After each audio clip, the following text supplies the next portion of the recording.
Hello students, स्वागत है आपका डिफेंस ट्यूटर के इस वीडियो में।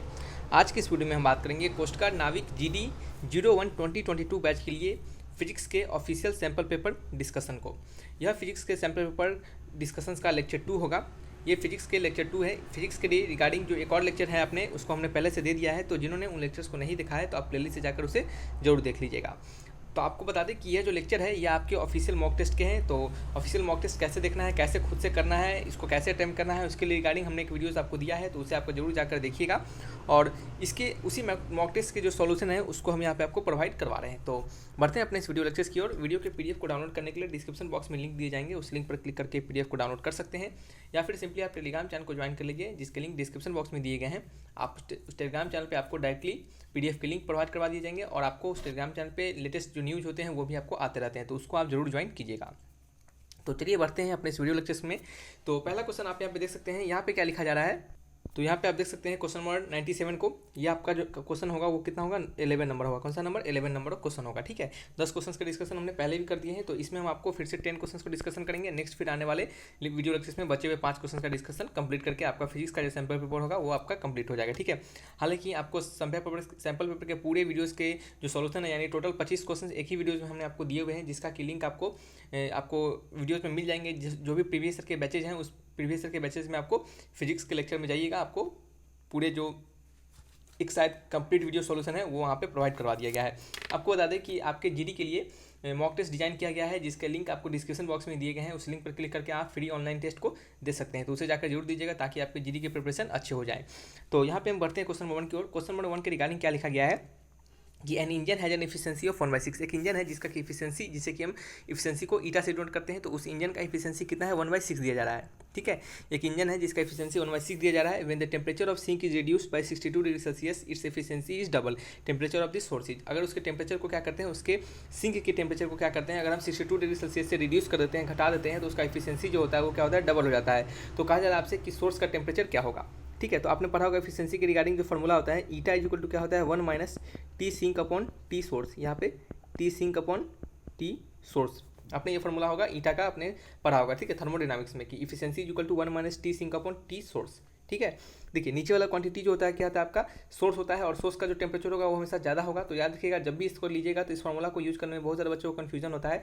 तो याद रखिएगा जब भी आप अगर ऊपर सिंक और नीचे सोर्स कौन सा है आपको यह नहीं पता, तो सिंपल सी बात है कि सोर्स का टेम्परेचर हमेशा ज़्यादा होता है। ठीक है, तो सोर्स का नीचे रहेगा हमेशा, कि इसका रहेगा टेम्परेचर हमेशा ज़्यादा। क्यों इसका ज़्यादा रहेगा, क्योंकि अगर 1 अपॉन नीचे का वैल्यू अगर ज़्यादा रहेगा ऊपर वाले वैल्यू से, तो ये क्या होगा, 1 से छोटा वैल्यू आएगा, और 1 में से जब घटाएंगे तो हमें क्या मिलेगा, आपका पॉजिटिव वैल्यू मिलेगा, क्योंकि एफिशिएंसी जो होता है नेगेटिव नहीं हो सकता। तो इस कारण से आप इस तरीके से इसको याद कर सकते हैं। ठीक है, ये हमने आपको याद रखने का तरीका बताया है, तो नहीं तो आपको अगर सिंपली याद रहता है तब तो अच्छी बात है।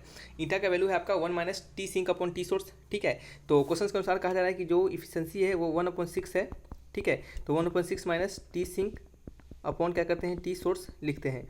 फिर अकॉर्डिंग टू क्वेश्चंस के अनुसार ही नेक्स्ट बारे में क्या कहा जा रहा है, नेक्स्ट आगे क्या कहा जा रहा है कि अगर हम क्या करते हैं कि सिंक के टेम्परेचर को 62 डिग्री सेल्सियस से रिड्यूस कर देते हैं तो हमारा जो एफिशिएंसी है वो डबल हो जाता है। ठीक है, तो एफिशिएंसी क्या हो जाता है, 2 टाइम्स पहले वाले एफिशिएंसी के, पहले 1/6 है तो उसका 2 टाइम्स क्या हो जाएगा, 2/6 इंटू में equal to minus 1 minus T sink में क्या करते हैं हम, आपके सिंक में क्या करते हैं 62 डिग्री सेल्सियस क्या करते हैं, रिड्यूस करते हैं। तो T sink minus 62 degree Celsius, या फिर 62 डिग्री लिखिए यहाँ पे सिंपली 62। ठीक है, नीचे क्या हो जाएगा आपका टी सोर्स रहेगा। इसको क्या करेंगे, हम इसको सॉल्व करेंगे, तो ये आपका हो जाएगा 1/3। तो ये आपका टी सिंक माइनस 62 बटे T source is equal to क्या हो जाएगा आपका 1 माइनस 1/3। ठीक है, तो ये कितना हो जाएगा आपका 2/3। ठीक है, चलिए नेक्स्ट पेज लेते हैं। क्वेश्चन नंबर कितना है, 97 का हम यहाँ पे आंसर बता रहे हैं आपको। तो हम कहाँ पे थे, हम थे आपका T sink minus 62, T sink minus 62 बटे T source is equal to कितना है आपका, ये 2/3 है। क्या है, ये 2/3 है। आप क्या कीजिए, टी सोर्स को आप दोनों से, इससे और इससे दोनों से क्या कीजिए, सिंगल डिवाइड कर दीजिए। तो ये आपका हो जाएगा T sink upon T source minus 62 upon T source is equal to 2/6। Actual में 2/6 को आप क्या लिख सकते हैं, ये आपका क्या आया था, 2/3 आया था ना, यहाँ पे 2/3 लिखेंगे। समझ में आ रहा है आपको, तो इक्वल टू क्या हो गया, 2/3 हो गया। ये T sink upon T source किसके बराबर होगा, तो आपको पता है कि जो T sink upon T source है 1/6 minus 1 is equal to sorry 1/6 is equal to 1 minus T sink upon T source है, तो यहाँ से T sink upon T source निकालेंगे तो क्या हो जाएगा 1 माइनस 1/6 के बराबर हो जाएगा। ठीक है, तो ये क्या हो जाएगा 1 माइनस 1/6 के बराबर हो जाएगा। तो माइनस क्या है 62/टी सोर्स कुल किसके बराबर है 2/3 के बराबर है। तो यहाँ से इसको सब्सट्रैक्ट करेंगे तो क्या आएगा 6 माइनस 1 माइनस 1/6 तो क्या होगा 5/6 आ जाएगा। ठीक है, तो चलिए नेक्स्ट पेज ले लेते हैं फिर से। नेक्स्ट क्या है क्वेश्चन 97 का ही आंसर है। 97 का ये पार्ट 1 है और ये कैसा है ये पार्ट 2 है। ठीक है, तो यहाँ पे क्या है आपका इसको घटाने के बाद क्या आएगा, इसको घटाने के बाद आपका आएगा 5/6, तो ये आपका आ जाएगा 5/6 माइनस टी सॉरी माइनस 62/टी सोर्स माइनस 62/टी सोर्स। ठीक है, इज इक्वल टू 2/3। तो यहाँ से 62/टी सोर्स वो किसके बराबर होगा, ये आपका 5/6 माइनस 2/3 के बराबर। इसको सब्सट्रैक्ट करेंगे। ठीक है, 5/6 में से 2/3 को क्या करेंगे घटाएंगे, तो ये कितना आएगा नीचे कैल्शियम तो हमेशा 6 आएगा। ठीक है, नीचे कैल्शियम 6 आएगा और ये क्या कितना हो जाएगा ये आपका 5 माइनस और ये कितना 3 2 जा, तो ये आपका हो जाएगा कितना, एक सेकंड रुक जाइए। ठीक है, हम यहाँ पे गलती क्या कर रहे हैं, थोड़ा सा स्मार्टली करना चाहिए हमें, थोड़ा सा गड़बड़ा दिया हम कैलकुलेशन को। तो 62/टी सोर्स जो है वो क्या हो जाएगा 5/6 माइनस 2/3 के बराबर हो जाएगा। ये इधर जाएगा और ये इधर आएगा। ठीक है, तो अब यहाँ पे एलसीएम लेंगे तो 6 ही आएगा नीचे और ये आपका ऊपर 5 हो जाएगा माइनस 3 2 जा 6 तो 2 2 जा 4 हो जाएगा। तो ये कितना होगा आपका 1/6 के बराबर हो जाएगा। तो टी सोर्स यहाँ से कैसे निकलेगा आपका क्रॉस मल्टीप्लाई से, तो 62 इंटू 6 के बराबर, तो 62 इंटू 6 किसके बराबर होगा, तो ये आपका 372 के बराबर होगा। अब कुछ बच्चे सोचेंगे कि ये 372 क्या सेल्सियस में होगा या फिर केल्विन में होगा। ऑप्शन हमारा देखिए क्या चीज दिया गया है, ऑप्शन में ऐसा कुछ ऑप्शन नहीं है। ठीक है, तो आप समझिएगा बातों को, ये जो हमारा होगा ये केल्विन में होगा। अब क्यों केल्विन में होगा इसको समझिएगा। अब आप कुछ बच्चे ये भी सोच रहे हैं कि सर ये अगर केल्विन में आएगा तो आपने यहाँ पे जो टेम्परेचर डाला है 62, ये तो हमें सेल्सियस में दिया गया था, तो हम 62 डायरेक्टली कैसे डाल दिए, हमको 62 को केल्विन में कन्वर्ट करके डालना चाहिए था। ठीक है, आपने बहुत बढ़िया सोचा, माना कि आपने बहुत बढ़िया सोचा, लेकिन आपने थोड़ा सा गलती सोच लिया। क्यों गलती सोच लिया, क्योंकि अगर आप थोड़ी देर के लिए यह सोचिए कि अगर आप इसको केल्विन में कन्वर्ट करते हैं, ठीक है केल्विन में कन्वर्ट करते हैं तो स्वाभाविक सी बात है कि ये भी केल्विन में है, तो यहाँ पे भी 273 प्लस में कुछ क्वांटिटी जैसा होगा, तभी तो ये टोटल मिला के केल्विन में बना होगा। और इसमें भी आप क्या करते हैं 273 प्लस ये आपका 62 को जोड़ देते हैं। ठीक है, तभी आपको मिला के ये केल्विन में बन जाएगा, तभी तो ये केल्विन में बनेगा ना 62। तो आप देख सकते हैं यहाँ पे 273 से कट ही जाएगा और जो वैल्यू है और ये जो वैल्यू है उसी में से हम क्या करेंगे उसको सब्सट्रैक्ट करेंगे, समझ सकते हैं। तो इस कारण से यहाँ पे जब भी याद रखिएगा कि जब भी डिफरेंस की बातें कही जाए तो डिफरेंस आपका सेल्सियस में हो या फिर केल्विन में हो उसमें कोई फर्क नहीं पड़ता है। आपका जब भी डिफरेंस दिया जाए, डेल्टा टेम्परेचर दिया जाए, आपको जब भी डिफरेंस इन टेम्परेचर दिया जाए तो आपको उसको केल्विन में कन्वर्ट करने की जरूरत नहीं है। ठीक है, तो इस कंसेप्ट को आप याद रखिएगा, ये आपको बहुत जगह आपको काम आएंगे। तो यहाँ से देख सकते हैं कि आपका 372 केल्विन आया, तो इसमें से क्या करना है आपको, इसमें से आप घटा दीजिए कितना 273 को घटा दीजिए, तो आपका 273 को हम घटा देंगे तो आपका कितना आ जाएगा, तो ये आपका आ जाएगा 12 में से 3 का तो कितना होता है आपका 9। ठीक है, 9 नहीं आएगा, 12 में से 3 का तो कितना आएगा, ठीक है 9 ही आएगा, क्या जाएगा 9 ही आएगा और ये कितना आएगा 9 ही आएगा, तो कितना आ गया 99 डिग्री सेल्सियस। हमने आपको केल्विन से सेल्सियस में निकालने का तरीका होता है, आपको सीधे 273 को सब्ट्रैक्ट कीजिए आपका सेल्सियस में आ जाएगा। तो ये हमने क्या निकाला, ये हमने निकाला आपका temperature of source. Temperature of source कितना आ गया हमें 99 डिग्री सेल्सियस आ गया। ठीक है, आपको क्वेश्चन में पूछा क्या जा रहा है, आपसे क्वेश्चन में पूछा जा रहा है टेम्परेचर ऑफ सोर्स, सोर्स का टेम्परेचर पूछा जा रहा है तो 99 डिग्री सेल्सियस। ऑप्शन नंबर क्या है, ए इज द करेक्ट आंसर। ठीक है, समझ रहे हैं।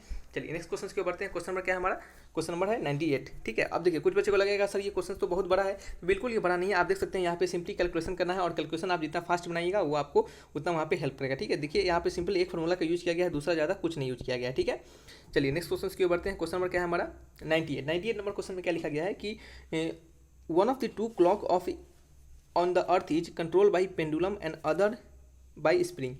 One of the two clock on the earth is controlled by pendulum and other by a spring. If both clock are taken to the moon, both clock को क्या कहता है moon पर ले जाया जाता है, तो then which clock will have the same time period of the earth. ठीक है, तो किस क्लॉक का जो टाइम पीरियड होगा वो क्या होगा, सेम होगा।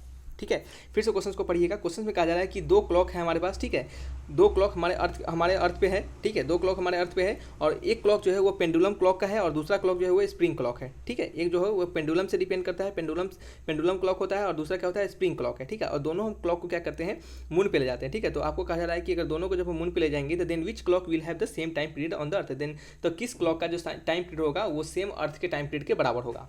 क्वेश्चन बहुत बढ़िया है, यहाँ पे कंसेप्ट सामने आता है। क्या कंसेप्ट सामने आता है कि आपका कंसेप्ट कितना अच्छा है। हमने आपको हमेशा कहा है कि कंसेप्ट बनाइए तो आप क्वेश्चन को अच्छे से जरूर बना पाइएगा। ठीक है, ठीक है, तो यहाँ पे सबसे पहले आपको टाइम पीरियड पता होना चाहिए। किसका time period, time period of spring clock वो कितना होता है, तो time period of spring clock होता है 2π√m/k। यहाँ पे क्या है, ताकि आपका स्प्रिंग कांस्टेंट होता है। ठीक है, दूसरा आपको क्या पता होना चाहिए कि time period of pendulum clock, ठीक है, पेंडुलम क्लॉक उसका कितना होता है 2 pi root under L upon G, ठीक है।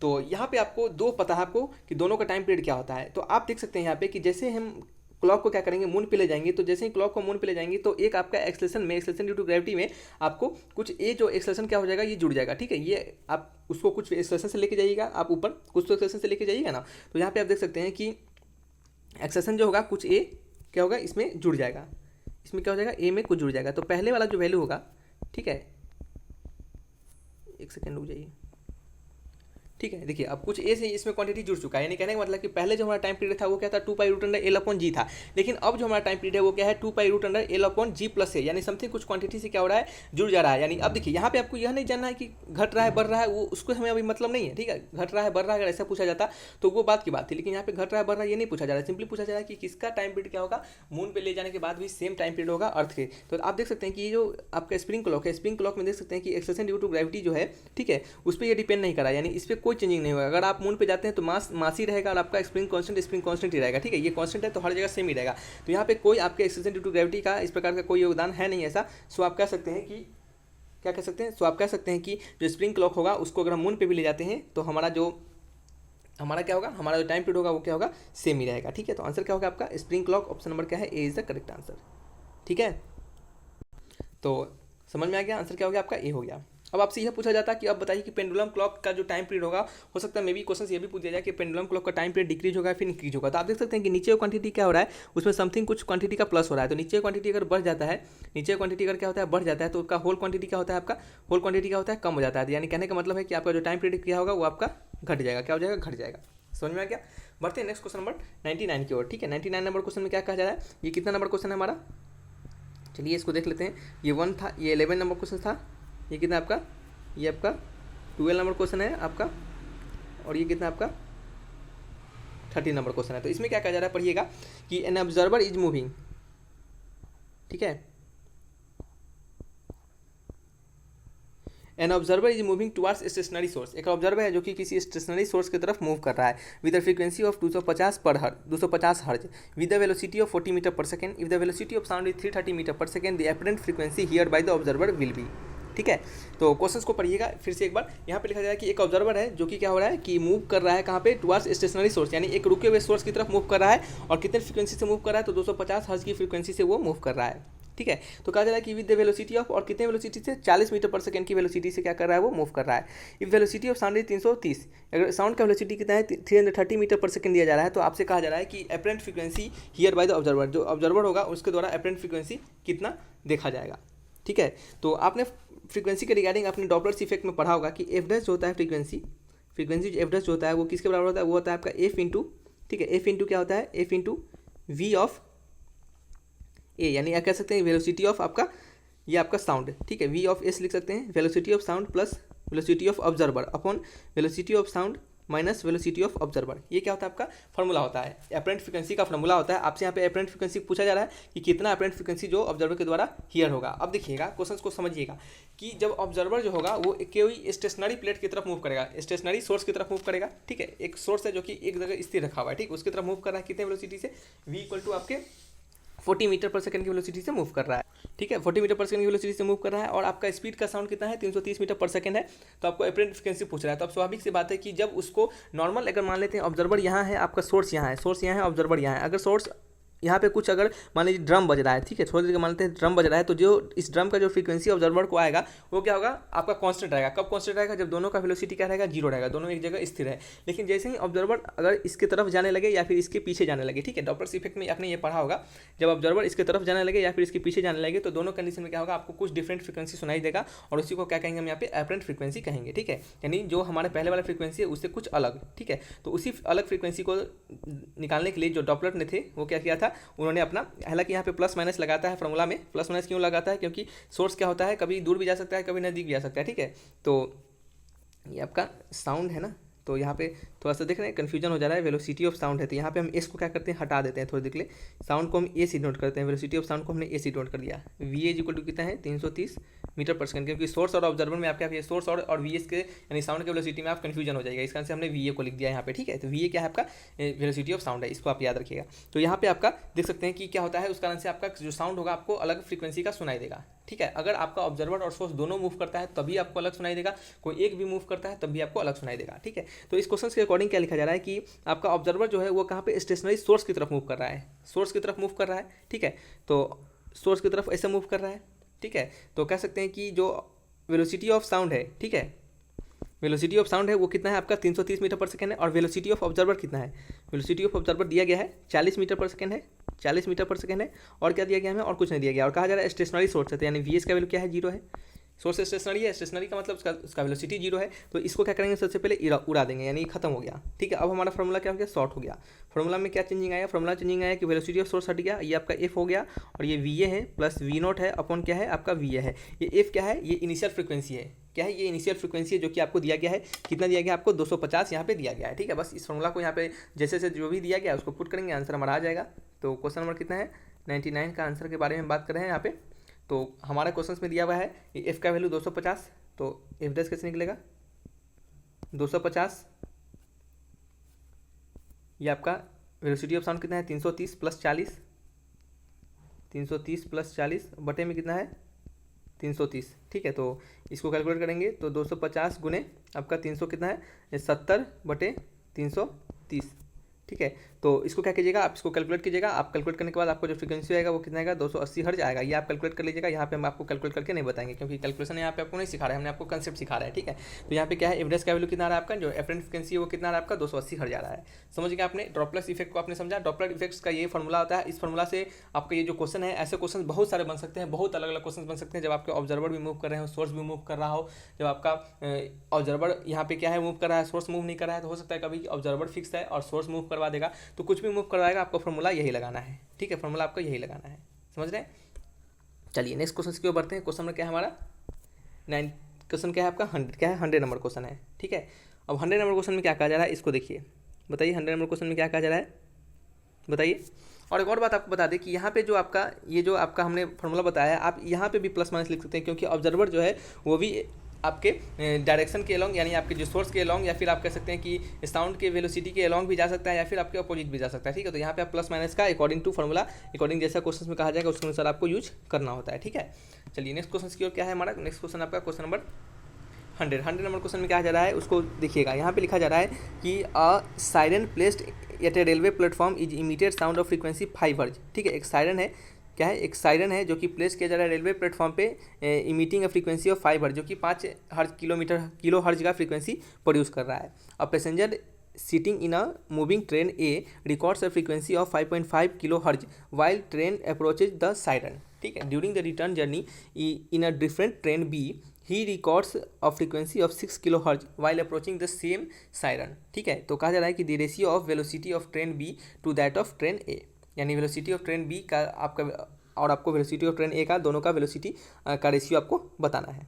कैसे बताइएगा, कैसे बताइएगा, अब आपको यह बताना है, ठीक है। तो सबसे पहले तो आप यह जानिए कि जो ओरिजिनल फ्रीक्वेंसी है सायरन का वो क्या दिया गया है। तो स्टार्टिंग क्वेश्चंस को फिर से पढ़िएगा, जब आपको क्वेश्चन समझ में नहीं आए तो एक बार दोबारा पढ़िए, नहीं समझ में आए तो दोबारा पढ़िए, ठीक है।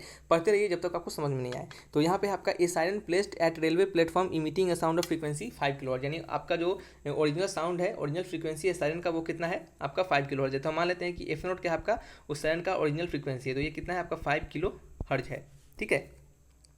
और हम यहाँ पे मानते हैं कि जो साउंड जो स्पीड है ट्रेन ए का और ट्रेन बी का वो कितना है VAN VB है, ठीक है। तो लेट कर लेते हैं VAN VB क्या है साउंड स्पीड ऑफ इस क्या है आपका speed of train A and train B, ठीक है। यहाँ पे समझ लीजिएगा let VAN VB be the, चलिए लिख देते हैं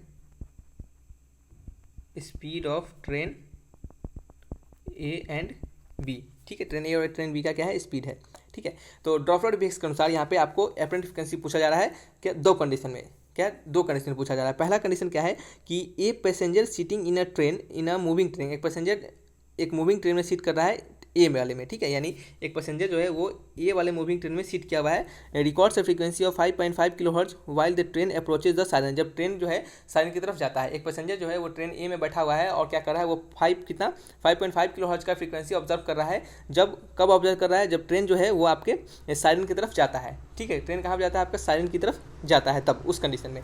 तो यहाँ पे पहले वाले कंडीशन में जो हमारा एपरेंट फ्रीक्वेंसी होगा वो क्या होगा, तो एपरेंट फ्रीक्वेंसी पहले वाले कंडीशन में क्या होगा उसको देख लीजिएगा, ठीक है। तो देखिए हमने आपको बताया कि एपरेंट फ्रीक्वेंसी का फॉर्मूला होता है F dash equal to initial frequency F naught into velocity of sound plus velocity of observer upon क्या है, वेलोसिटी ऑफ साउंड। अब देखिए, अब आपको यहाँ पे वेलोसिटी ऑफ सोर्स जो है वो तो मूव नहीं कर रहा है, क्यों, क्योंकि साइलेंट जो है वो ट्रेन प्लेटफॉर्म पे फिक्स है। तो यहाँ पे आप सिंपली समझ सकते हैं, यहाँ पे भले ही दिया नहीं गया लेकिन आप समझ लीजिएगा कि वेलोसिटी ऑफ सोर्स जो है वो क्या है, आपका जीरो है। तो यहाँ पे हम क्या करेंगे, इसको हटा देंगे, क्या करेंगे, इसको हम हटा देंगे। हमने क्या किया, इसको हटा दिया, ठीक है। तो इसका फॉर्मूला क्या बनेगा, आपका एफ नॉट का वैल्यू कितना है, आपका 5 किलो हर्ट्ज है। तो थोड़ी देर के लिए एफ नॉट को हम क्या रहते हैं, 5 किलो हर्ट्ज लिख देते हैं, ठीक है। यहाँ पे 5 लिखते हैं, किलो हर्ट्ज हम बाद में समझ लेंगे, ठीक है। वेलोसिटी ऑफ साउंड कितना होता है, तो वेलोसिटी ऑफ साउंड आपका 330 होता है, प्लस वेलोसिटी ऑफ ऑब्जर्वर। यहाँ पे ऑब्जर्वर क्या है आपका, जो ट्रेन ए में बैठा है, तो जो ट्रेन जिस सीट से चल रहा होगा तो ऑब्जर्वर का भी स्पीड वही हो जाएगा। सिंपल सी लॉजिक है कि ट्रेन, कोई ऑब्जर्वर अगर ट्रेन में बैठा है तो ट्रेन जिस सीट से चलेगा उसी स्पीड से तो ऑब्जर्वर का वेलोसिटी हो जाएगा ना, ठीक है। अगर मान लेते हैं कोई बाहर आदमी बैठा है, आप कोई ट्रेन अगर 70 किलोमीटर रफ्तार से चल रहा है, तो कोई आदमी बाहर बैठा हुआ आप कितने किलोमीटर रफ्तार से दिखेगा, आप तो ये नहीं दिखेगा ना कि आप बैठे हुए एक जगह, तो आपको तो उसको तो लगेगा कि आप भी कितना 70 किलोमीटर की ही रफ्तार से चल रहे हैं, ठीक है। तो यहाँ पे आप समझ सकते हैं कि जो ऑब्जर्वर का वेलोसिटी होगा वो कितना होगा आपका, वो भी आपका वेलोसिटी ऑफ ए यानी ट्रेन ए के वेलोसिटी के बराबर होगा। नीचे क्या करेंगे हम, नीचे क्या लिखते हैं, नीचे हम वेलोसिटी ऑफ साउंड लिखते हैं, जिसका वैल्यू कितना है आपका 330 है, ये आपका साउंड है, ठीक है। इसका वैल्यू कितना है 330 है, ठीक है। तो ये हमारा क्या है, एपरेंट फ्रीक्वेंसी है, क्या है एपरेंट फ्रीक्वेंसी, और जो कि किसके बराबर दिया गया है, 5.5 किलो हर्ट्ज के बराबर दिया गया है, 5.5 किलो हर्ट्ज के बराबर दिया गया है, ठीक है। तो यहाँ से क्या करेंगे, इसे कैलकुलेट करेंगे हम, ठीक है। इसको क्या करेंगे, कैलकुलेट करेंगे। तो इसको कैलकुलेट करने के बाद आपको आएगा वी ए का वैल्यू कितना आएगा, आपका वी ए का वैल्यू आएगा 33 मीटर पर सेकंड। आपको कैलकुलेट करके दिखेगा, हमने कैलकुलेट करके रखा है। सो हमें वी ए का वैल्यू कितना आ रहा है आपका 33 मीटर पर सेकंड आ रहा है, ठीक है। यहाँ पे कैलकुलेशन करेंगे तो बिना काम का फिर से वीडियोस लंबा होता जाएगा, ठीक है। तो इसका आंसर हमने आपको डायरेक्टली लिख दिया है। आपको कंसेप्ट को सीखिए कि किस तरीके से हम इसको बना रहे हैं, समझ रहे हैं। नेक्स्ट आपका क्वेश्चन नंबर ये 100 का ही आंसर है। फिर क्या हो रहा है यहाँ पे, फिर जो हो रहा है आपका नेक्स्ट आपके ड्यूरिंग हिज रिटर्न जर्नी, जब रिटर्न वो व्यक्ति क्या हो रहा है उसके रिटर्निंग जर्नी के दौरान कि during his return journey in a train B, वो ट्रेन बी में क्या कर रहा है, अपने जर्नी को रिटर्न कर रहा है। He records the frequency of 6 kilometre her while approaching this same siren. उसी साइरन को जब अप्रोच कर रहा है, उसी तरह के साइरन की तरफ फिर से वो जा रहा है, तो कितने के फ्रीक्वेंसी ऑब्जर्व कर रहा है, तो 6 किलोमीटर फ्रीक्वेंसी ऑब्जर्व कर रहा है। अब कुछ बच्चे सोचेंगे कि सर उसी आदमी है, वही ट्रेन से, वो किसी ट्रेन बी से जा रहा है, तो सेम फ्रीक्वेंसी को डिफरेंट ऑब्जर्व कैसे कर रहा है। तो आप देख सकते हैं कि जो अगर वेलोसिटी का ऑफ ऑब्जर्वर यानी वेलोसिटी ऑफ ए यानी वेलोसिटी ऑफ ट्रेन जो होगा वो अगर डिफरेंट होगा दोनों केस में, तभी वो डिफरेंट फ्रीक्वेंसी ऑब्जर्व करेगा। सोचने वाली बात है, क्योंकि एक जगह क्या होगा, ऊपर का वैल्यू कम हो जाएगा, फिर एक जगह ऊपर का वैल्यू ज़्यादा हो जाएगा, तो आपका एपरेंट फ्रीक्वेंसी चेंज हो जाएगा, ठीक है। तो इस तरीके से आप समझ सकते हैं। तो एफ डैश का वैल्यू क्या है, एफ डैश का वैल्यू यहाँ पे क्या है आपका 6 के बराबर है, और वो किसके बराबर होगा आपका F naught into velocity of sound plus velocity of observer बटे वेलोसिटी ऑफ साउंड, ठीक है। तो यहाँ पे 6 इज इक्वल टू क्या हो जाएगा आपका, 6 is equal to 5 into 330 plus velocity of B upon कितना है, तब वेलोसिटी ऑफ बी है अपॉन कितना है, वेलोसिटी ऑफ साउंड का 330 है। यहाँ से वी ऑफ बी निकालेंगे तो वी ऑफ बी कितना निकलेगा, तो वी ऑफ बी आपका 66 मीटर पर सेकंड निकलेगा। आप निकाल के दिखेगा, आपको यही निकलेगा, ठीक है। हमने निकाल के रखा हुआ है, तो आपको कितना मिलेगा, 66 मीटर पर सेकंड मिलेगा। क्वेश्चन के अकॉर्डिंग कहा जा रहा है आपको, क्वेश्चन के अकॉर्डिंग कहा जा रहा है ratio of train B to the train A, ratio B यानी train velocity of B upon velocity of A. B का वैल्यू कितना है 66 है, इसका वैल्यू 33 है, ये कट के कितना हो गया 2 हो गया। 2 क्या मीटर पर सेकंड होगा, तो बिल्कुल नहीं, रेशियो निकाला जा रहा है तो रेशियो क्या होगा, यूनिटलेस होगा, ठीक है। तो आपका आंसर क्या होगा, ऑप्शन नंबर बी यानी 2।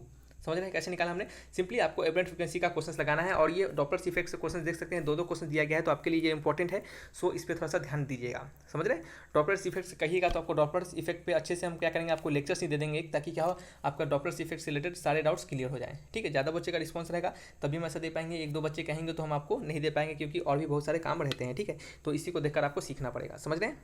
आपको इसी फॉर्मूला का लगाना है, ये यूनिवर्सल फॉर्मूला है डॉपलर इफेक्ट के रिगार्डिंग, और एक ही फॉर्मूला पे सारे क्वेश्चन बन जाते हैं, ठीक है। चलिए नेक्स्ट क्वेश्चन क्या है हमारा, क्वेश्चन नंबर 101, ठीक है। क्वेश्चन नंबर 101, ये कितना नंबर क्वेश्चन है ये आपका हमारे लिए, ये आपका 13 था, ये कितना आपका 14 नंबर क्वेश्चन है आपका, और ये कितना हमारा ये हमारा कितना है, हमारे लिए 15 नंबर क्वेश्चन है। ठीक है, इस क्वेश्चन के अकॉर्डिंग क्या कहा जा रहा है कि 2 capacitor of capacitance 6 mu ohm and 4 mu ohm are put in series according to are put in series across 120 volt battery. 2 capacitor है जिसका कैपेसिटेंस 6 म्यू ओम दिया जा रहा है और 4 म्यू ओम दिया जा रहा है, जिससे कि हम क्या कहाँ पे कनेक्ट कर रहे हैं, सीरीज में कनेक्ट कर रहे हैं 120 वोल्ट वाले बैटरी से। तो ये हमारा कैपेसिटर होगा, ये कैपेसिटर होगा, इसको क्या करें हम सीरीज में कनेक्ट कर दे रहे हैं किससे, 120 वोल्ट वाले बैटरी से। इसका एक कैपेसिटर जो पहला है उसका कितना है आपका 6 म्यू फैराड है और इसका कितना है आपका 4 म्यू फैराड है। ठीक है, तो 120 वोल्ट बैटरी से कनेक्ट कर रहे हैं, तो कहा जा रहा है कि what is the potential difference across 4 mu ohm capacitor, यानी इसके क्रॉस जो आपका पोटेंशियल डिफरेंस होगा वो क्या होगा। अब आपको सोचने वाली बात है, यहाँ पे 2 चीज़ आपको बताना चाहिए। पहला चीज़ यह बताना चाहिए कि सीरीज और पैरेलल में क्या क्या सेम होता है और क्या क्या डिफरेंट होता है। तो आपको बताते हैं कि सीरीज में जो होता है आपका क्या होता है, करंट जो होता है वो क्या होता है, सेम होता है, और कैपेसिटर केस में सीरीज में आपका चार्ज जो क्या होता है वो सेम होता है। अगर इस जगह पर रेसिस्टर लगा रहता तो हम कहते हैं कि करंट क्या होता है, सेम होता है, और वोल्टेज क्या होता है, डिफरेंट होता है। लेकिन वहीं पैरेलल में अगर बात करें रेसिस्टर्स के लिए, तो पैरेलल में रेसिस्टर्स का जो होता है आपका वोल्टेज क्या होता है आपका वो सेम होता है, और करंट क्या होता है, डिफरेंट होता है। ठीक है, तो अगर कैपेसिटर के लिए अगर पैरेलल में बात करें तो वोल्टेज क्या होगा, वहाँ पे भी सेम होगा आपका, और क्या होगा आपका जो चार्ज होगा वो क्या होगा, डिफरेंट होगा। ठीक है, तो इस कंडीशन में आपको कैपेसिटर दिया गया है, तो सारी चीज़ हम यहाँ पे कैपेसिटर के बारे में बात करेंगे। ठीक है, तो अब कैपेसिटर के बारे में चलते हैं। तो कैपेसिटर का 2 कैपेसिटर हमें सीरीज में दिया गया है, तो इस पूरे कैपेसिटर का जो इक्विवेलेंट रेसिस्टेंस होगा वो कैसे निकलेगा। तो इक्विवेलेंट रेसिस्टेंस कैसे निकलता है आपको बताइए। तो इक्विवेलेंट रेसिस्टेंस निकलता है आपका इक्विवेलेंट रेसिस्टेंस या फिर इक्विवेलेंट कैपेसिटेंस जो निकलेगा, इक्विवेलेंस कैपेसिटेंस यानी सी। ठीक है, सी इक्विवेलेंट वो कैसे निकलेगा, सीरीज में हम क्या करते हैं कैपेसिटेंस के लिए 1/6 + 1/4 कर देते हैं। अगर यहीं पे रेसिस्टेंस रहता है तो 6 + 4 क्या करते हैं हम 10 कर देते हैं, लेकिन यहाँ पे इसका ऐसा नहीं होता है। ठीक है, तो ये आपको हमने क्या किया, आपका 1/6 + 1/4 हमने 4 कर दिया। ठीक है, तो ये कैलकुलेट करेंगे इसको, तो 1/6 + 1/4 हम कैलकुलेट किए तो क्या आएगा हमें बताइए। तो इसको हमने कैलकुलेट किया तो ये हमें मिला आपका, एलसीएम लेंगे तो 24 के आसपास एलसीएम इसका आना चाहिए। देखते हैं एक बार, 6 और 4। ठीक है, तो 2 3 जा और 2 2 जा। ठीक है, तो 3 2 6 और 6 2 12, 12 आएगा। ठीक है, 12 आएगा यहाँ पे, तो एलसीएम कितना आ गया, 12 आ गया। तो 6 2 जा और 4 3 जा, तो 5/12। तो सी इक्विवेलेंट ये आपका 1/c इक्विवेलेंट होता है, तो सी इक्विवेलेंट कितना आएगा 12/5 के बराबर आ जाएगा। कितने के बराबर, 12/5 म्यू के बराबर आ जाएगा। ठीक है, ये आपका क्या होगा, आपका ये आपका सी इक्विवेलेंट होगा। ठीक है, आपको क्या निकालना है, आपको निकालना है कि 4 म्यू के अक्रॉस आपका पोटेंशियल डिफरेंस, 4 म्यू के अक्रॉस आपका पोटेंशियल डिफरेंस निकालना है। तो सबसे पहले हम जो चार्ज होगा दोनों के लिए वो तो सेम ही होगा, या फिर आपका रेसिस्टर रहता तो हम कहते हैं करंट दोनों के लिए सेम होगा। तो चार्ज कैसे निकालते हैं, तो Q = क्या होता है, चलिए पीछे बना देते हैं ताकि यहाँ पे हच पच नहीं हो, या नहीं तो क्या होगा दोबारा आपको देखने में क्या होगा प्रॉब्लम हो जाएगा। तो यहाँ पे क्वेश्चन नंबर कितना है 101 का आंसर है। तो यहाँ पे आपका सी इक्विवेलेंट निकल चुका है। आपने पढ़ा है फॉर्मूला कि Q = क्या होता है, सी इक्विवेलेंट इंटू V। ठीक है, तो Q = कितना हो जाएगा, सी इक्विवेलेंट कितना है आपका 12/5 गुने V कितना है आपका 120 है। ठीक है, 120 है। ठीक है, तो 12/5 गुने आप 120 कीजिएगा तो ये आपका कितना आएगा आपका बताइए। तो ये आपका कितने टाइम्स कटेगा, 5 × 10 और 5 × 20, ये आपका 12 × 24। Q का वैल्यू कितना आ गया, तो Q का वैल्यू कितना आ गया 12 × 24। तो 12 × 24 को मल्टीप्लाई कीजिएगा तो ये आपका कितना आएगा आपका 286 के आसपास। एक सेकेंड, ठीक है, तो ये आपका 288 के आसपास आएगा। ठीक है, 288 के आसपास। तो ये 288 क्या आएगा आपका 288 कूलम में आएगा। क्यों कूलम में आएगा, क्योंकि चार्ज है, तो चार्ज का वैल्यू क्या हो गया 288 हो गया। और आपको पता है कि ये जो चार्ज होगा वो 6 म्यू फैराड और 4 म्यू फैराड दोनों के लिए क्या होगा इक्वल होगा। क्यों, क्योंकि दोनों क्या है सीरीज में है। तो जैसा कि आपको पता है कि चार्ज जो Q जो होता है वो क्या होता है C × V के बराबर होता है। ठीक है, तो V जो आपका 4 ओम वाले के लिए होगा वो क्या होगा, हमने इसको मान लेते हैं इसका V1 है और इसका क्या है वोल्टेज V2 है। तो हमने क्या किया Q = C × V2, ये क्या है C आपका, और ये इसका कैपेसिटेंस को हम C1 मान लेते हैं और इसका कैपेसिटेंस को C2 मान लेते हैं। तो 4 म्यू को निकालना है अकॉर्डिंग, तो ये आपका Q = क्या होगा C2 × V2। Q जो है वो दोनों के लिए क्या होगा सेम ही होता है, तो Q यहाँ पे 288 ही रह जाएगा। और यहाँ पे C2 कितना है, C2 है आपका 4 म्यू, क्या है 4 म्यू फैराड, कितना है आपका 4 म्यू फैराड है।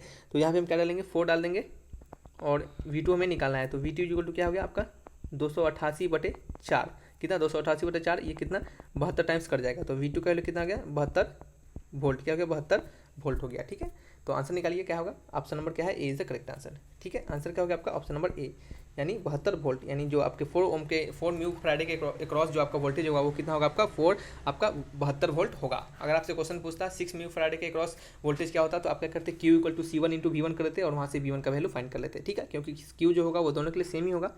चलिए नेक्स्ट क्वेश्चन की बढ़ते हैं। क्वेश्चन में क्या है आपका 16 नंबर, ठीक है। तो यहाँ लिखा गया है कि आपका 102 नंबर क्वेश्चन में क्या है कि एक चार्ज पार्टिकल है जिसका कि मास m है और चार्ज कितना है q है, जो कि ट्रैवल हो रहा है कितना, किसी सर्कुलर पाथ पे ट्रैवल हो रहा है जिसका रेडियस कितना है आपका r है। यहाँ पे r छुप किया है, तो कितने से आपके सर्कुलर पाथ r रेडियस के सर्कुलर पाथ पे घूम रहा है। तो कहा जा रहा है that is perpendicular to the magnetic field b के परपेंडिकुलर। तो the time taken by the particle to complete the revolution, ठीक है। ठीक है, तो फिर से पढ़िए। क्वेश्चन में लिखा गया कि एक चार्ज पार्टिकल है जिसका कि मास m है, चार्ज q है, क्या हो रहा है, ट्रैवल कर रहा है सर्कुलर पाथ में, उस सर्कुलर पाथ का रेडियस r है। कहा रहा है कि जो ट्रैवलिंग कर रहा है वो आपका वो क्या है, perpendicular to the magnetic field, यानी मैग्नेटिक फील्ड के परपेंडिकुलर वो आपका मूव कर रहा है, ठीक है। तो कहा जा रहा है कि time period the time taken by particle to complete one revolution, तो एक रिवॉल्यूशन को चक्कर मारने के लिए उसको कितना टाइम लगेगा, ठीक है। तो यहाँ पे आपको क्या दिया गया है, यहाँ पे आपको मास दिया गया है m, ठीक है। चार्ज कितना दिया गया है, चार्ज दिया गया है आपको q, और रेडियस कितना दिया गया है, रेडियस दिया गया r आपका, और मैग्नेटिक फील्ड कितना है, मैग्नेटिक फील्ड वो आपको b दिया गया है, ठीक है। तो आपने पढ़ा होगा टाइम पीरियड क्या होता है, टाइम पीरियड इक्वल टू होता है 2πm/qb, ठीक है। तो 2πm/qb का फॉर्मूला लगा के आप यहाँ पे इस आंसर को ला पाते हैं, ठीक है। तो ये आखिर आंसर आता कैसे है, अगर इसको हम समझे तो थोड़ा सा यहाँ पे देखिएगा, ठीक है। थोड़ा सा यहाँ पे देखिएगा क्या आता है कि देखिए, जब आपको क्वेश्चन में कहा जा रहा है कि एक चार्ज पार्टिकल है जो कि जिसका चार्ज q है और उसका मास m है, और किसी एक सर्कुलर पाथ में क्या हो रहा है, वो मूव कर रहा है, उस सर्कुलर पाथ का रेडियस कितना है, r है, और जब वो मूव कर रहा है क्या हो रहा है, वो परपेंडिकुलर यानी मैग्नेटिक फील्ड के परपेंडिकुलरली मूव कर रहा है, ठीक है। तो आपको एक फॉर्मूला आपने पढ़ा होगा कि कोई भी चार्ज पार्टिकल q जिसका वेलोसिटी v होता है, और उसका अगर वो उससे हम क्या करें, किसी मैग्नेटिक फील्ड b में, किसी चार्ज पार्टिकल q को किसी मैग्नेटिक फील्ड b में अगर उसको हम क्या करें v वेलोसिटी से प्रोजेक्ट करते हैं, तो उसका फोर्स क्या लगता है, तो उसका फोर्स लगता है F इक्वल टू क्यू भी बी साइन थीटा, ठीक है। क्यू भी बी साइन थीटा उसका फोर्स होता है। और जैसे कि आपको पता है कि अगर ये पार्टिकल आपका सर्कुलर पाथ में मूव करता है, तो सर्कुलर पाथ में मूव करने के लिए जो आपका सेंटीपिटल फोर्स होता है वो कितना होता है, वो आपका होता है mv² के बराबर। और जैसा कि आपको पता होगा एक और बात कि जब भी कोई बड़ी सर्कुलर पाथ में मूव करता है तो उसके सेंटर के लॉन्ग हमेशा आपका फोर्स लगता है, जैसे कि हम क्या कहते हैं, सेंटीपिटल फोर्स करते हैं। और इस कंडीशन में जो सेंटीपिटल फोर्स होता है यह हमें ये क्यू बी साइन थीटा क्या करता है, प्रोवाइड करवाता है, ताकि हमारा जो पार्टिकल होता है वो सर्कुलर पाथ में घूमता रहता है, ठीक है। तो यहाँ पे हम क्यू बी साइन थीटा को क्या करते हैं, mv² के बराबर कर देते हैं।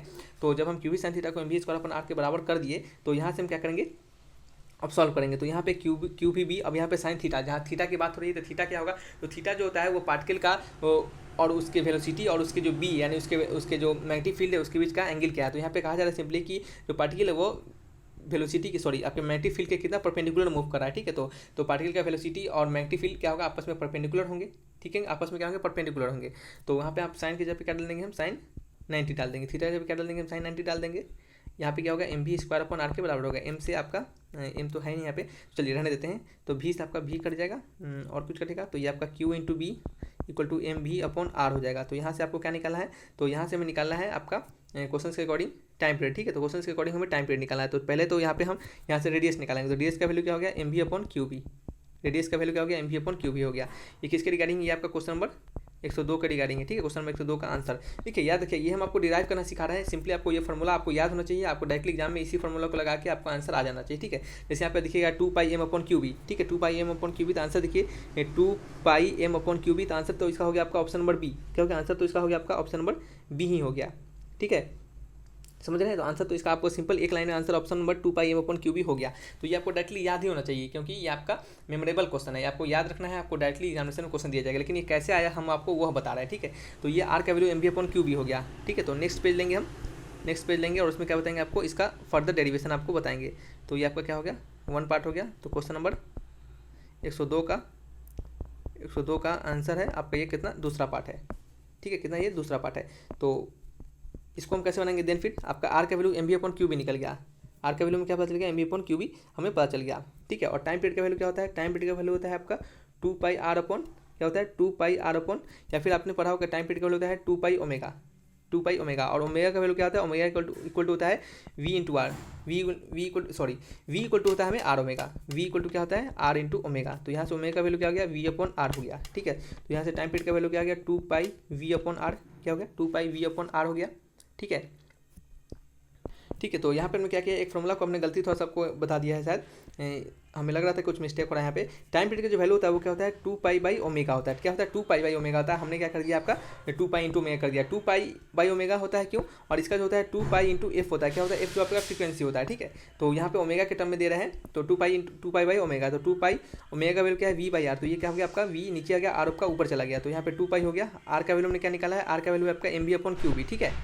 तो आर का वैल्यू क्या है आपका एम वी अपॉन नीचे क्या है आपका क्यू बी, और नीचे क्या है पहले से वी, तो वी से वी कट गया, तो ये आपका हो गया 2 pi M upon Q into B. तो टाइम पीरियड का वैल्यू क्या हो गया 2 pi M upon Q into B. यहाँ से क्या हो गया, ये आपका डेरिवेशन आया, लेकिन यहाँ आपको ये डेरिवेशन जो है आपको डायरेक्टली याद करके रखना है और डायरेक्टली आपको आंसर टिक लगाना है, ठीक है। तो इस तरीके से क्या करते हैं, इसको डिराइव करते हैं। समझ में आ गया कैसे डिराइव करते हैं। ये क्यों बराबर है, क्योंकि यहाँ पे जो नेसेसरी सेंट्रीपिटल फोर्स होता है किसी बॉडी को सर्कुलर मोशन में घूमने के लिए, वो आपका Q V sine theta provide कर रहा है। सो इस कारण से हम क्यू वी साइन थीटा को M V square upon R के बराबर कर देते हैं और वहाँ से हम क्या करते हैं, डिराइव कर लेते हैं, ठीक है। नेक्स्ट क्वेश्चन आपका क्वेश्चन नंबर 13। ये 13 नंबर कितना नंबर होगा आपका क्वेश्चन नंबर आपका 17, कितना 17वां क्वेश्चन होगा, कितना 17वां क्वेश्चन। तो इस क्वेश्चन में देखिएगा क्या कहा जा रहा है, the magnetic field strength due to short bar magnet directed along the axis line at a bar distance R is B, ठीक है। तो what is the value at the same distance along the equatorial line, ठीक है। तो कहा जा रहा है एक मैग्नेटिक फील्ड है जिसका कि स्ट्रेंथ कितना है आपका, strength due to short bar magnet directed along its axis line at a distance R is B, ठीक है।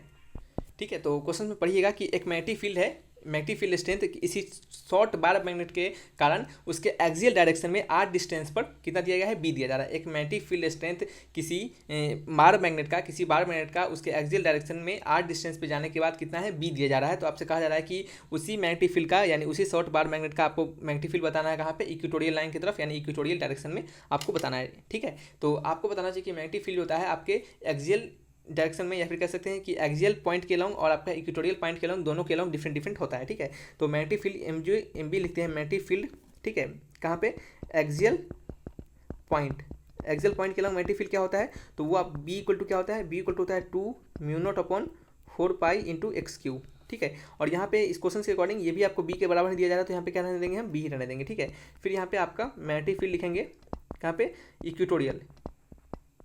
इक्वेटोरियल एक्सिस के लॉन्ग, वो कितना होता है आपका, तो वो आपका होता है 2 इंटू क्या होता है आपका, सॉरी क्या होता है आपका म्यू नॉट अपॉन, क्या होता है आपका म्यू नॉट अपॉन 4 पाई एक्स क्यू, ठीक है, म्यू नॉट अपॉन 4 पाई एक्स क्यू, ठीक है। ये क्या होता है आपका इक्वेटोरियल पॉइंट के लॉन्ग होता है, कितना इक्वेटोरियल पॉइंट के लॉन्ग होता है। तो क्वेश्चन के अकॉर्डिंग आपको आर डिस्टेंस पे बी दिया जा रहा है और आपका कितना डिस्टेंस पे, आपका उसी आर डिस्टेंस पे आपको कहा जा रहा है what is the value at the same he distance पे, यानी आर ही डिस्टेंस पे इक्वेटोरियल लाइन के लॉन्ग क्या होगा, तो ये एक्स के जगह पे आप आर डाल दीजिएगा, ठीक है, एक्स के जगह पे क्या डाल दीजिए, आप आर डाल दीजिए। तो ये आपका क्या हो गया 2 mu naught upon 4 pi R cube, और ये आपका हो गया simply mu naught upon 4 pi R cube, ठीक है। तो आप देख सकते हैं कि ये क्या आपका, ये जो इसके लिए बी है और इसके लिए हम क्या मानते हैं, इसके लिए हम बी डैश मान लेते हैं, ठीक है, इसके लिए हम क्या मान लेते हैं, बी डैश मान लेते हैं। तो आपको पता चल रहा होगा यहाँ पे कि ये जो वैल्यू है वो किसके बराबर है, ये आपके बी डैश के बराबर है, ठीक है। ये क्या है आपके बी डैश के बराबर है, तो बी इक्वल टू क्या है 2 टाइम्स ऑफ बी डैश है। तो बी डैश का वैल्यू क्या हो जाएगा, बी डैश का वैल्यू यहाँ से क्या हो जाएगा, तो बी डैश का वैल्यू हो जाएगा b/2, क्या हो जाएगा b/2। कैसे निकाला हमने, बी जो एक्सियल पॉइंट के लॉन्ग होता है 2 mu naught upon 4 pi R cube होता है, और बी जो होता है इक्वेटोरियल के long mu naught upon 4 pi R cube होता है, ठीक है, या फिर एक्स क्यू होता है, ठीक है। तो यहाँ पे देख सकते हैं कि ये म्यू नॉट अपॉन 4 पाई एक्स क्यू और ये म्यू नॉट अपॉन 4 पाई एक्स क्यू यहाँ पे भी है। तो यहाँ पे हम इसको इस जगह पे हम क्या लिख सकते हैं, डायरेक्टली बी डैश लिख सकते हैं, ठीक है, यानी इक्वेटोरियल पॉइंट के लॉन्ग का आपका मैग्नेटिक फील्ड, ठीक है। तो यहाँ पे हमने B equal to 2 times of B dash लिखा, तो बी डैश का वैल्यू क्या आ गया, b/2 आ गया, समझ रहे हैं। तो आंसर क्या हो गया b/2, ऑप्शन नंबर क्या है, सी इज द करेक्ट आंसर है। नेक्स्ट बढ़ते हैं क्वेश्चन नंबर 14 की ओर, 104 की ओर। 404 क्वेश्चन कौन सा नंबर क्वेश्चन है, 104 आपका कौन सा नंबर क्वेश्चन है, तो 104 जो आपका वो है शायद 18 नंबर क्वेश्चन कितना, 18 यानी 18 नंबर। इसको पढ़िएगा क्या लिखा है कि the phase difference between the AC and EMF is n/2। The phase difference जो होता है वो किसी भी AC और इलेक्ट्रोमोटिव फोर्स यानी EMF इलेक्ट्रोमोटिव फोर्स कहते हैं, वो कितना दिया जा रहा है आपको, n/2 दिया जा रहा है, ठीक है।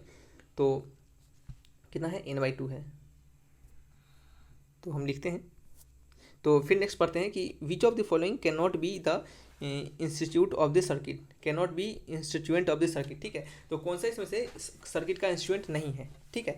तो phase difference between AC and EMF, और AC एंड EMF का जो फेज डिफरेंस है वो कितना है आपका, n/2 है, ठीक है। तो यानी कहने का मतलब है कि AC यानी आपका वोल्टेज सोर्स, ठीक है, और आपका EMF यानी आपका जो EMF जिसे हम क्या करते हैं I से नोट कर सकते हैं, ठीक है, ठीक है। तो हम समझ सकते हैं सिंपली कि I एंड V के लॉन्ग जो आपका फाई है यानी फेज डिफरेंस है वो कितना आपका π/2 है, ये एक्चुअली में पाई होना चाहिए, तो ये π/2 ही लिखा गया, ठीक है। तो कहा जा रहा है कि which of the following can not B instituted of the circuit, तो उस सर्किट में क्या नहीं होगा। अगर फेज डिफरेंस कितना है आपका π/2 है तो इनमें से सर्किट में क्या नहीं होगा, आपसे यह पूछा जा रहा है, ठीक है। तो आपने पढ़ा होगा कि पावर जो होता है वो क्या होता है, V × I × cos theta. Power जो होता है आपका वो क्या होता है, V × I × cos थीटा। आपने पढ़ा होगा जब आपका, कब आपने पढ़ा होगा, जब आपने पढ़ा होगा कि जब आपका रेसिस्टेंस कैपेसिटेंस और आपका इंडक्टेंस क्या होता है, दोनों जब हमारे कनेक्टेड होते हैं, कहाँ पे, दोनों जब हमारे कनेक्टेड होते हैं एक साथ, सभी जब एक साथ कनेक्टेड होते हैं, ये आर होता है, ये सी होता है, ये एल होता है, जब एक साथ सभी कनेक्टेड होते हैं तो पावर जो होता है क्या होता है हमारा V into I into cos theta. ये कॉस थीटा क्या होता है आपका, कॉस थीटा जो होता है आपका ये यहाँ पे ये एक्चुअल में यहाँ पे ये जो थीटा नहीं होता है एक्चुअल में ये फाई होता है, क्या होता है फाई, यानी फाई क्या होता है आपका फेज डिफरेंस होता है, कॉस फाई क्या होता है आपका, कॉस फाई क्या होता है फेज डिफरेंस होता है। तो यहाँ पे आप समझ सकते हैं V into I into cos phi कितना आपका, कॉस फाई आपका पाई बाई 2 दिया गया है, तो ये क्या कितना हो गया उसका वैल्यू आपका जीरो हो गया, ठीक है। तो पावर का वैल्यू क्या हो गया आपका जीरो हो गया। तो आप देख सकते हैं कि पावर का वैल्यू आपका जीरो हो गया। तो पावर का वैल्यू कब जीरो होगा, तो पावर का वैल्यू आपका तभी जीरो होगा जब आपका, ठीक है, जब आपका क्या होगा उस सर्किट में रेसिस्टेंस नहीं होगा, ठीक है, जब उस सर्किट में आपका क्या होगा रेसिस्टेंस नहीं होगा। यानी कहने का मतलब है कि ये आपका क्या होगा उस सर्किट में प्रेजेंट होगा, लेकिन आपका जब तक कि ये रेसिस्टेंस प्रेजेंट नहीं होता है, देखिए किसी भी सर्किट में पावर का लॉस तभी होता है जब उसमें रेसिस्टेंस प्रेजेंट होता है, ठीक है। तो रेसिस्टेंस प्रेजेंट होता है तभी उसमें क्या होता है पावर का लॉस होता है। तो यहाँ पे पावर का लॉस क्या है, यानी सिंपली कह सकते हैं पावर क्या है आपका जीरो हो रहा है, तो हम कह सकते हैं कि क्या होगा उस सर्किट में आपका रेसिस्टेंस नहीं होगा, तभी क्या होगा पावर आपका जीरो होगा, नहीं तो कुछ ना कुछ पावर आपका होता, ठीक है। तो आंसर क्या होगा इसके अकॉर्डिंग आपका ऑप्शन हो जाएगा ऑप्शन नंबर डी, क्या हो जाएगा ऑप्शन नंबर डी हो जाएगा, ठीक है। ठीक है, तो हमारा क्या हो जाएगा आपका ऑप्शन नंबर डी। देखिए ऑप्शन नंबर डी भी नहीं होगा, क्यों नहीं होगा, क्योंकि यहाँ पे देख सकते हैं कि हमारे सर्किट में एल एन सी तो होगा, तो एल एन सी एक साथ दिया गया है एल सी के तौर पे, ठीक है। तो आंसर क्या होगा इसका ऑप्शन नंबर ए होगा, ना कि ऑप्शन नंबर डी होगा, ठीक है। तो सिंपल समझिए कि जब भी पावर लॉसेस यानी पावर का वैल्यू अगर जीरो हो जाए तो हमारे सर्किट में क्या होगा रेसिस्टेंस प्रेजेंट नहीं होगा, क्योंकि रेसिस्टेंस प्रेजेंट होगा तो पावर का वैल्यू कभी भी जीरो के बराबर नहीं हो सकता, ठीक है। तो यहाँ से हमने देखा कि पावर जीरो है यहाँ पे, तो समझ रहे हैं कि आर क्या है आपका प्रेजेंट नहीं है। जब आर आपका प्रेजेंट नहीं होगा, ठीक है, जबकि आपका आर प्रेजेंट नहीं होगा तो सिंपल एल ओ सी प्रेजेंट होगा, तो एल एलोन भी नहीं कर सकते हैं, एल सी एलोन भी नहीं कर सकते और नन ऑफ दीज भी नहीं कर सकते, क्योंकि हमने एल सी को नहीं देखा था, सो हमने नन ऑफ दीज लगा दिया था, जबकि ऐसा नहीं है, एल सी है तो एल सी हम लिखेंगे दोनों प्रेजेंट होगा, क्या होगा दोनों प्रेजेंट हो सकता है। तो आपका आंसर क्या होगा ऑप्शन नंबर ए हो गया, क्या होगा ऑप्शन नंबर ए हो गया, ठीक है। चलिए नेक्स्ट क्वेश्चन आपका क्या है, क्वेश्चन नंबर 105 क्या है आपका, ये एक्चुअल में 19 नंबर क्वेश्चन है, क्या है 19 नंबर। तो इसको देखिएगा पढ़िए क्या लिखा है कि एक concave mirror of focal length F produce an image n times the size of object, ठीक है। एक कॉन्केव मिरर है जिसका फोकल लेंथ एफ दिया जा रहा है, वो क्या कर रहा है एक इमेज को फॉर्म कर रहा है n times the size of object, यानी उसके ऑब्जेक्ट के साइज के कितना n गुना है, ठीक है, n टाइम्स है, ठीक है। फिर नेक्स्ट क्वेश्चन में कहा जा रहा है कि if the image is real the distance of the object, तो अगर इमेज हमारा क्या होगा रियल होगा तो ऑब्जेक्ट का डिस्टेंस क्या होगा, ठीक है। तो फिर से पढ़ेंगे क्वेश्चन एक बार हम कि the concave mirror of focal length F, एक कनकेव मिरर है जिसका फोकल लेंथ एफ है, फोकल लेंथ कितना है आपका एफ है। हालांकि आपको पता होना चाहिए कि फोकल लेंथ जो होता है कनकेव मिरर के लिए क्या होता है नेगेटिव होता है, क्या होगा आपका माइनस टाइम्स ऑफ एफ को लेंगे, उसको हम क्या लेंगे माइनस टाइम्स ऑफ एफ लेंगे, ठीक है। तो हमें क्या पता चल गया फोकल लेंथ उस कनकेव मिरर का कितना माइनस टाइम्स ऑफ एफ पता चल गया। फिर क्वेश्चन से कहा जा रहा है कि focal length F produce an image n times the size of object, एक इमेज को फॉर्म करता है जो कि उसके ऑब्जेक्ट के n गुना है, ठीक है। तो मान लेते हैं ऑब्जेक्ट का साइज अगर क्या है u है, ठीक है, तो उसका जो इमेज का साइज होगा कितना होगा n टाइम्स होगा, क्या होगा उसके n टाइम्स होगा, ठीक है। तो यानी ऑब्जेक्ट का साइज अगर u मानते हैं, या फिर चलिए ऑब्जेक्ट का साइज क्या मानते हैं हम, ऑब्जेक्ट का अगर हम साइज मान लेते हैं आपका, ठीक है। तो यहाँ पे क्या आपका कि जो साइज ऑफ जो आपका ऑब्जेक्ट है वो कितना है आपका produce an image n times the size of object. तो ऑब्जेक्ट का साइज कितना है, मान लेते हैं ऑब्जेक्ट का साइज आपका h ऑफ o है, तो इमेज का साइज कितना है आपका, साइज ऑफ इमेज कितना हो जाएगा आपका n times size of object, यही हो जाएगा, ठीक है आपका।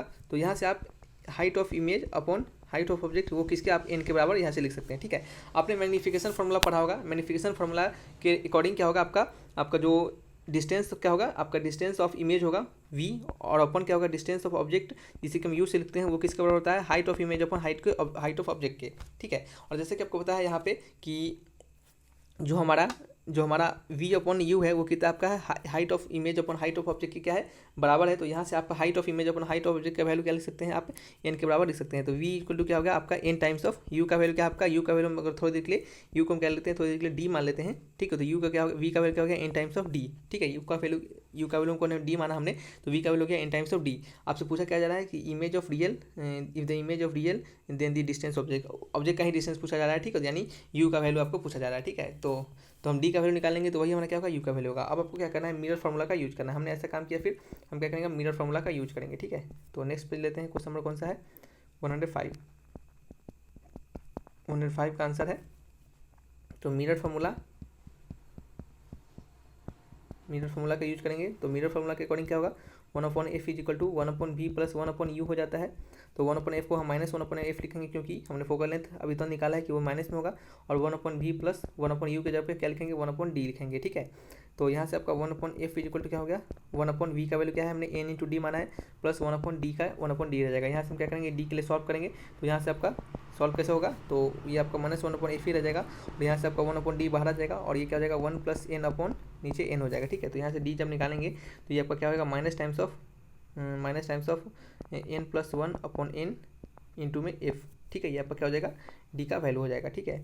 तो ये क्या हो गया n plus one upon f, यानी ऑप्शन नंबर कौन सा है आपका, ऑप्शन नंबर कौन सा है, सी इज़ द करेक्ट आंसर, ठीक है। तो इस तरीके से क्या होता है, हमको इसको बनाना होता है। यहाँ पे सिंपल आपको दो फॉर्मूला यूज करना होता है, एक मैग्निफिकेशन फॉर्मूला और एक आपका मिरर फॉर्मूला। मिरर फॉर्मूला क्या होता है, 1/f equal to 1/v plus 1/u, और आपका मैग्निफिकेशन फॉर्मूला क्या होता है, height of image upon height of object is equal to क्या होगा, distance of image upon distance of object के बराबर, ठीक है।